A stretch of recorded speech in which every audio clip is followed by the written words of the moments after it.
মুখ্যমন্ত্রীর কড়া বার্তার পরে অ্যাকশনে পুরসভা লিপস অ্যান্ড বাউন্সের একাধিক সম্পত্তিতে নোটিশ। 17টি সম্পত্তি নির্মাণে বেনিয়মের অভিযোগ পুরসভার, আর তাই পুরসভা নোটিশ দিয়েছে। অভিষেক বন্দ্যোপাধ্যায় সেই সঙ্গে তার বাবা মার নামেও পুরসভা নোটিশ দিয়েছে। কোন কোন সম্পত্তি চলুন সরাসরি দেখি। সুস্মিতা রয়েছে আমার সঙ্গে সরাসরি কালীঘাট রোড থেকে। সুস্মিতা, এই যে 17টা সম্পত্তি এখন স্ক্যানারে লিপস অ্যান্ড বাউন্সের, কোন কোন প্রপার্টি সেগুলো যেগুলো ভেঙে ফেলার নির্দেশ দিয়েছে পুরসভা?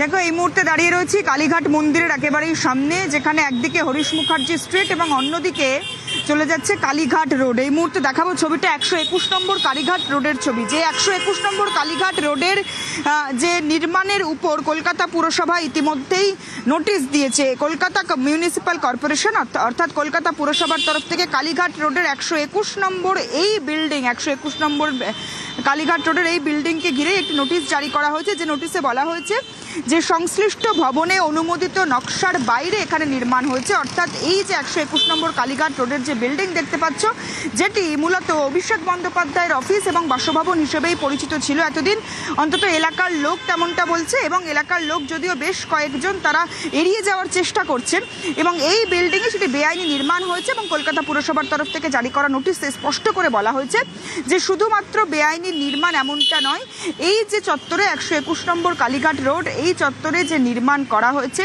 সেটি কলকাতা পুরসভার আইন বিরুদ্ধ, এবং আগামী এক সপ্তাহের মধ্যে এই বিল্ডিংয়ের যে অংশটি বেআইনি সেটি ভেঙে ফেলতে হবে।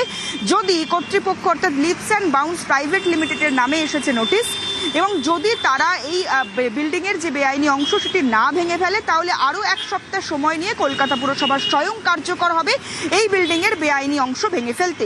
এবং আরও উল্লেখযোগ্যভাবে সেই নোটিশে বলা হয়েছে যে টাকা খরচ হবে বেআইনি যে নির্মাণ, সেই নির্মাণের ভাঙতে, সেই টাকা নেওয়া হবে যে কর্তৃপক্ষের তরফে, যে কর্তৃপক্ষকে নোটিশ দেওয়া হয়েছে তাদের কাছ থেকে। সুতরাং 121 নম্বর কালীঘাট রোডের এই বিল্ডিং, যে বিল্ডিং দীর্ঘদিন ধরে অর্থাৎ 10 থেকে 12 বছর আগে নির্মাণ হয়েছিল বলে এলাকার মানুষ জানাচ্ছেন, যাদের অন্তত নিচে একদমই, এবং সেই নির্মাণ পুরোপুরি বেআইনি। এবার পুরসভা নোটিশ দিল 7 দিনের মধ্যে ভেঙে ফেলতে হবে এই প্রপার্টি। এদিকে হুঁশিয়ারি দিয়েছিলেন শুভেন্দু অধিকারী মুখ্যমন্ত্রী হওয়ার পরপরই, কাউকে রেয়াত নয়, দুর্নীতিতে জিরো টলারেন্স। মুখ্যমন্ত্রী শুভেন্দু অধিকারীর হুঁশিয়ারির পরই এবার অ্যাকশন। কি বলেছিলেন শুভেন্দু, শুনবো। মাননীয় ভাইপো বাবু, কালকে প্রপার্টি লিস্ট আনলাম কলকাতা কর্পোরেশন থেকে। আপনার লিপস এন্ড বাউন্স 24টা প্রপার্টি কলকাতায়। আমি ভুলে যাইনি, পৃথিবীটা গোল, চিরদিন কাহারও সমান নাহি যায়। চিরদিন কাহার